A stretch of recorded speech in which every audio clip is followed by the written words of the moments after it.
इस वीडियो में हम कक्षा 10 गणित की प्रश्नावली 6.3 का क्वेश्चन नंबर 13 करेंगे।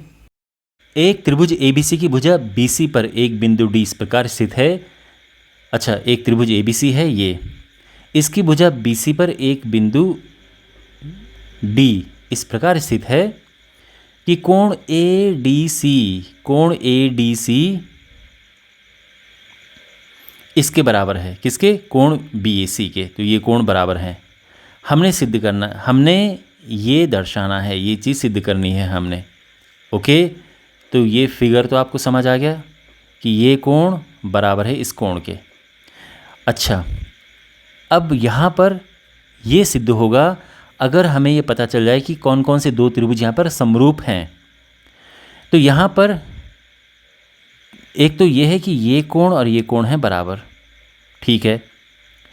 तो और दूसरी बात ये है, देखो, क्योंकि जैसे ये कोण और ये कोण की बात आई तो हमारे माइंड में तुरंत से ये आया कि यहाँ पर ये दोनों त्रिभुज समरूप हो सकते हैं, त्रिभुज ABC और त्रिभुज ये जो ADC ये वाला त्रिभुज है, ठीक है ना। ये रेड वाला त्रिभुज और ये ग्रीन वाला त्रिभुज, इन दोनों त्रिभुजों को हमने समरूप सिद्ध करना है और उसके बाद आराम से आ जाएगा। और इन दोनों को ही क्यों? क्योंकि ये सिद्ध हो सकते हैं समरूप। यहाँ पर ये कोण और ये कोण तो हो गए बराबर, यानी रेड वाले का ये कोण ग्रीन वाले के इस कोण के बराबर एक क्वेश्चन में दिया है। और ये कोण दोनों के लिए है कॉमन, है ना। तो हो गए दो कोण बराबर। तो यहाँ पे हम लिखेंगे कि त्रिभुज ABC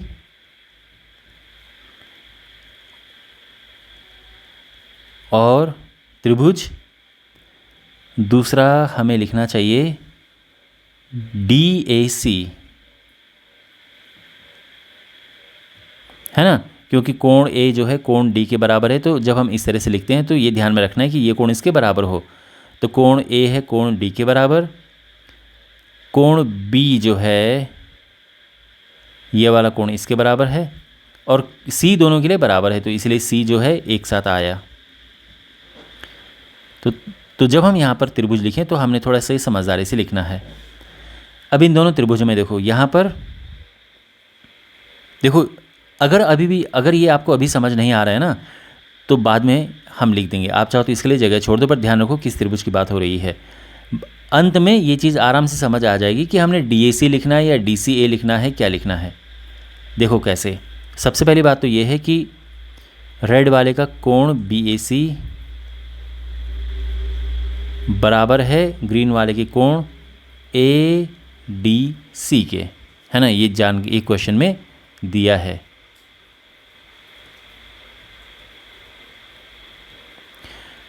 अब रेड वाले का कोण ACB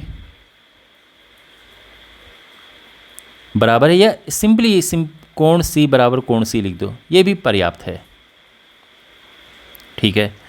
तो इसीलिए हम ये लिख सकते हैं कि त्रिभुज ABC समरूप है। त्रिभुज कोण A किसके बराबर है? कोण A कोण D के बराबर है, तो यहाँ पे D लिखेंगे, है ना। रेड वाले का जो कोण A है ये इसके कोण D के बराबर है ग्रीन वाले के, तो इसीलिए A के हिसाब से D आया पहले। फिर जो B है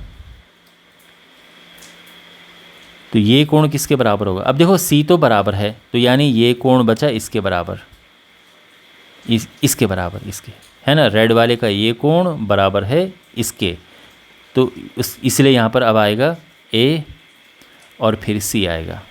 C तो दोनों के लिए बराबर है।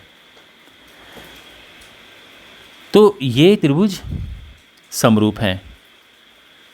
अब आगे देखो, अभी तक तो खैर सिंपल है, हमने समरूप सिद्ध कर दिया है, दो कोण बराबर हमें मिल गए थे तो समरूप सिद्ध हो गया है, सिंपल। अब आगे इम्पॉर्टेंट है।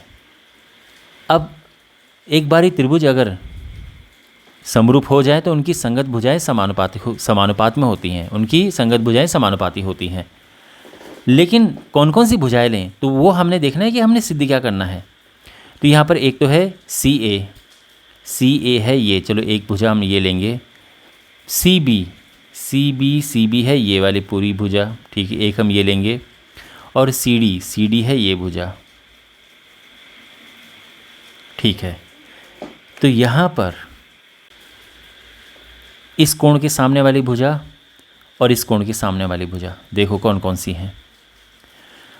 इस कोण के सामने ये भुजा है पूरी और इस कोण के सामने ये भुजा है, तो हम इनको अनुपात में लिखेंगे, ठीक है। मैंने क्या कहा कि इस कोण के सामने ये भुजा यानी BC या CB लिखा है यहाँ पे, और हम भी CB लिखेंगे।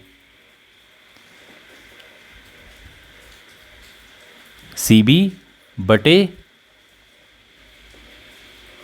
इस कोण के सामने ये भुजा, ये AC या CA लिखा है ना यहाँ पे, तो हम भी CA लिखेंगे, है ना यहाँ पे ये, बटे CA बराबर। अच्छा अब बराबर,